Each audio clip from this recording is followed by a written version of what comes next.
What's up guys, Brad here from Piney Grove, and today we're going to tackle this big pile of brush with this Baumalight MP348 Forestry Mulcher. So this is about the third time that I've used this piece of equipment, and I've learned a lot and learned how to be more efficient with it and also chop up things and get a better end result than I did when I first started.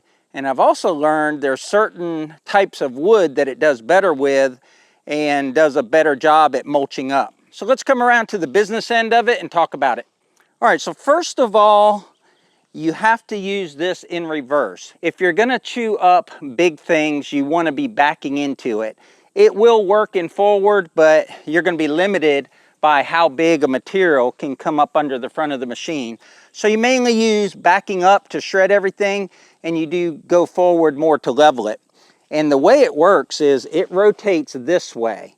So it is bringing debris in or bringing sticks and stuff in. And then what it wants to do is it wants to wrap it in here and then chop it. Well, if you have this thing off the ground, what it's going to do is shoot a lot of that stuff up under the mulcher and send it under your tractor. In fact, if you do like a, let's say a 4-inch tree or so, and you don't have this thing pinned to the ground as you're backing up, it will actually grab the trunk of that tree. It won't get caught into this circular motion here, and it will shoot it completely under your tractor out the front. I'm not talking about it's under your tractor. I'm talking about it's 40 feet in front of your tractor. So what I've learned to do is put it on the ground. It's got some angled skids right here. Put it on the ground and back into the pile. I was initially trying to keep it out of the dirt, but if you keep it out of the dirt, then you're not going to trap the material, so it stays back here and gets chopped up. So I have had it in the dirt a lot in the few times I've used it, but the blades aren't really that much duller from it. That you can take the blades and turn them a total of 3 times so that there's a sharp edge always engaging the material, but we haven't got to the point where we've had to do anything with the blades. Now let's talk about the type of material. Let's say brush. I don't know if you can see it here in front of the camera, but just like this woody brush that grows up, totally annihilates that. Stumps, it'll cut down or it'll reduce stumps right down to the ground level if you take your time with it. We did about a 12-inch stump last weekend, and I had to take my time or else it would stall out the tractor. But it got it ground down to the ground. Now I have got it bound up, and what it binds up on the most is oak limbs. Now we don't have a lot of oak trees here, and I'm not going to put it into a 6-inch oak tree because I know that that's just going to be too much for it. But we have a lot of limbs that overhang our fields, our pasture, and our fence line, and I was backing into piles of oak limbs, and oak is more of a I don't know, it's not like pine where it breaks up easy. It's just real stringy, it's real tough. And if you get oak caught in here, it'll actually stop. It'll stop the tractor, it'll stop this from turning, and you have to come in here with a Sawzall or some pruning shears and pull out the oak limbs. So those are the things that I've learned already. It is a machine that has totally exceeded our expectations. And you always hear people talk about game changer machines, but I would have never have thought that this could do what it can do, and the amount of labor and time that it saves you from, say, cutting things with a chainsaw and then wood chipping them or burning them.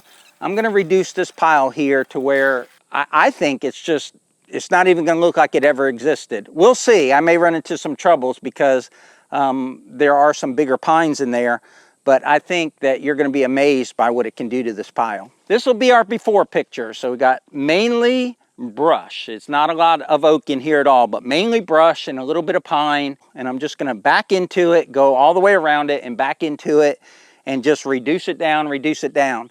Now I don't have the loader on the tractor, and what I found that what a loader is, you can kind of bring down the material where it's lower. So it's going to be more of a challenge because it's stacked so high, but I think we can get it all down to ground level.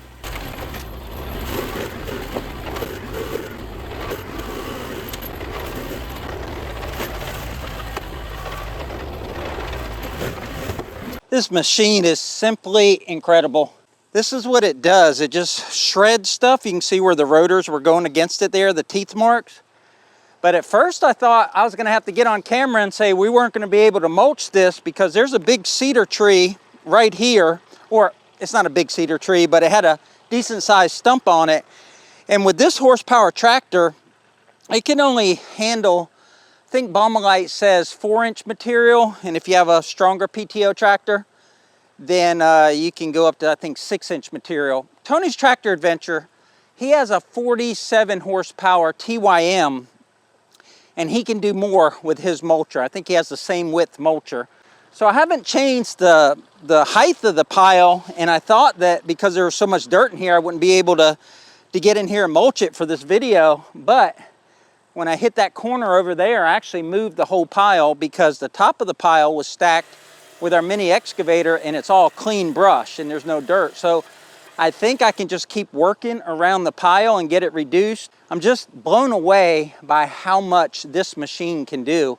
And you got to be careful with your tractor and make sure you don't go in too fast, and also wear safety equipment. I've got on eye protection. I'm not wearing shorts today. I've got on a long sleeve shirt, and I'm also covering my mouth with a buff. Even if you keep it close to the ground, there's still stuff that wants to fly up. But let's move the camera to the back side of the pile. Let's work on that. We'll just keep working around it till we get it.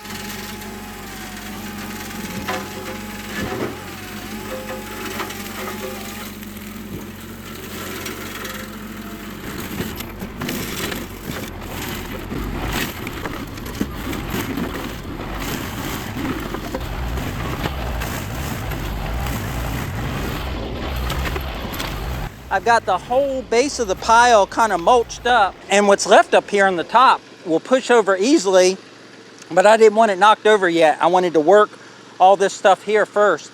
But I'm gonna push from where the tractor is now, push it backwards, and that'll put it in an area here where I can maneuver with the tractor, and I might even get behind it and push it forward. But I mean, you remember this pile in the beginning, it was, you know, sloped out to where I am here. I've got the pile reduced at least 6 feet in, and that stuff on top should be easy to mulch. There's no dirt in it.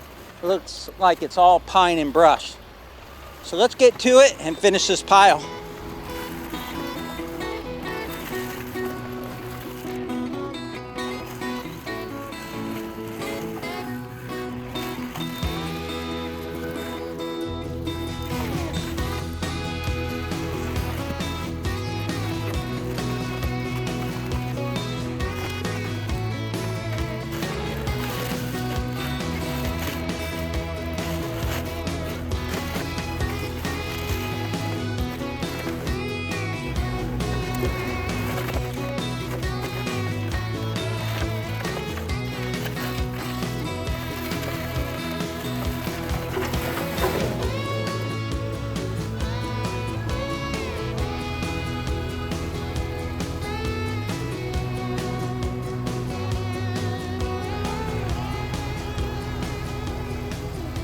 Unbelievable. That's like the word that comes to mind. Absolutely unbelievable.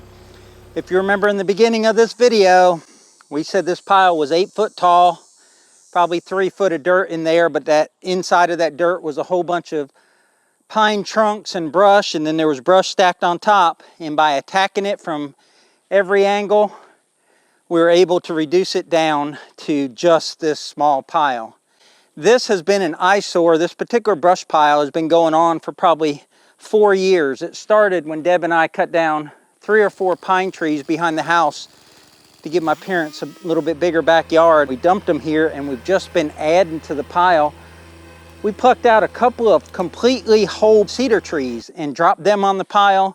And then when we cleared here, this was all brushy, we put all that on this pile, and now the pile is gone, except for this part here, the grand finale. And I'm just blown away. I'm blown away by this machine.